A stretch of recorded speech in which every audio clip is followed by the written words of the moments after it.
નમસ્કાર મિત્રો, સ્વાગત છે તમારું અમારી ચેનલમાં। આજે તારીખ 4 ફેબ્રુઆરી અને આજના તાજા હવામાન સમાચાર જોઈએ તો મોટી ઘાટ ટળી ગઈ છે સૌરાષ્ટ્ર ગુજરાતમાંથી। જોકે ગુજરાતના અમુક વિસ્તારોમાં છે એ છાટાછૂટી અને સામાન્ય માવઠું છે એ જોવા મળ્યું, જ્યારે રાજસ્થાનમાં સારું એવું માવઠું છે એ જોવા મળ્યું છે। દિલ્હી વિસ્તારમાં પણ ત્યારે આગામી દિવસોમાં કેવું રહેશે વાતાવરણ, કયા વિસ્તારમાં ફરીથી થશે વાદળો, કેટલું રહેશે તાપમાન, શું ફરીથી માવઠું આવશે, તેને લગતી સંપૂર્ણ વાત કરતાં પહેલાં જો અમારી ચેનલ પર નવા હોય તો ચેનલ સબસ્ક્રાઈબ કરી વિડીયો લાઇક તથા શેર કરી દેજો મિત્રો।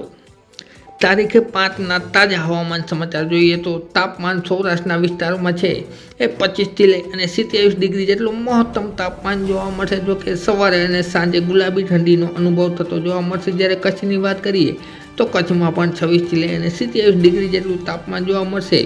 જ્યારે અમદાવાદ અને દક્ષિણ ગુજરાતના વિસ્તારોમાં, તેમાં પણ સુરતની આસપાસના વિસ્તારોમાં 30 ડિગ્રી જેટલું મહત્તમ તાપમાન જોવા મળશે। એટલે કે એમ કહી શકાય કે સવારે અને સાંજે તેમજ બપોરના સમયે તાપમાનમાં ઘણો બધો તફાવત જોવા મળશે મિત્રો।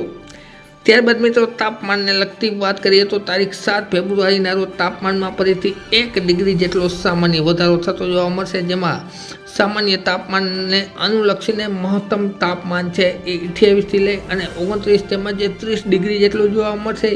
જોકે દક્ષિણ ગુજરાત અને મધ્ય ગુજરાતના વિસ્તારોમાં છે અમુક વિસ્તારોમાં છે એ 32 ડિગ્રી જેટલું પણ બપોરના સમયે તાપમાન જોવા મળશે। જેના હિસાબે છે એ પંખા ફરતા જોવા મળશે અલગ અલગ વિસ્તારોમાં।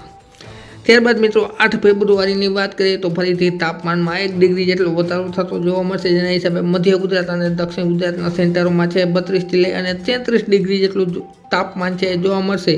અને પવનોની વાત કરીએ તો પવન મુખ્યત્વે રાજ્યમાં છે એ ઉત્તર પૂર્વનો પવન જોવા મળશે। જોકે દરિયાકાંઠાના વિસ્તારોમાં અમુક વિસ્તારોમાં છે કાંઠાના વિસ્તારોમાં પશ્ચિમનો પવન થતો જોવા મળશે। જેના હિસાબે સામાન્ય ઠાર અથવા તો ઝાકળ આવવાની શક્યતા રહેલી છે મિત્રો। ત્યારબાદ મિત્રો વાત કરીએ મુખ્યત્વે વાદળ અને માવઠાને લગતી તો 8 તારીખના રોજ અસ્થિરતા તેમજ એક સામાન્ય પશ્ચિમી વિક્ષોભ આવવાને કારણે સૌરાષ્ટ્ર ગુજરાતમાં ફરીથી વાદળોનો જમાવડો દેખાતો જોવા મળશે।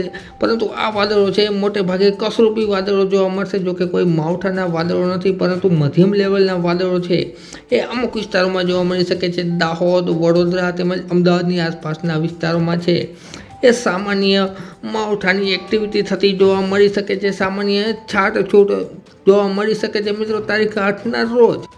ત્યારબાદ મિત્રો આગોતરું એંધાણ જોઈએ તો આગળના દિવસોમાં તારીખ 13-14 ફેબ્રુઆરી દરમિયાન એક મજબૂત પશ્ચિમી વિક્ષોભ આવવાની શક્યતા રહેલી છે। આ પશ્ચિમી વિક્ષોભની અસર હેઠળ છે એ આવનારા દિવસોમાં સૌરાષ્ટ્ર ગુજરાતના વાતાવરણમાં પલટો આવી શકે છે। અને આ માવઠું છે એ કયા વિસ્તારમાં થઈ શકે છે, કેટલા વિસ્તારમાં થઈ શકે છે અને માવઠાની તીવ્રતા કેવી રહેશે તેને લગતી વાત છે અમે આગળના વિડીયોમાં છે એ આપની સમક્ષ રજૂ કરતા રહીશું। માટે હવામાનની પર્યાવરણની માહિતી માટે ખબર તમારા કામની છે, ચેનલ સબસ્ક્રાઈબ કરી લેજો મિત્રો। વિડીયો જોવા બદલ ખૂબ ખૂબ આભાર।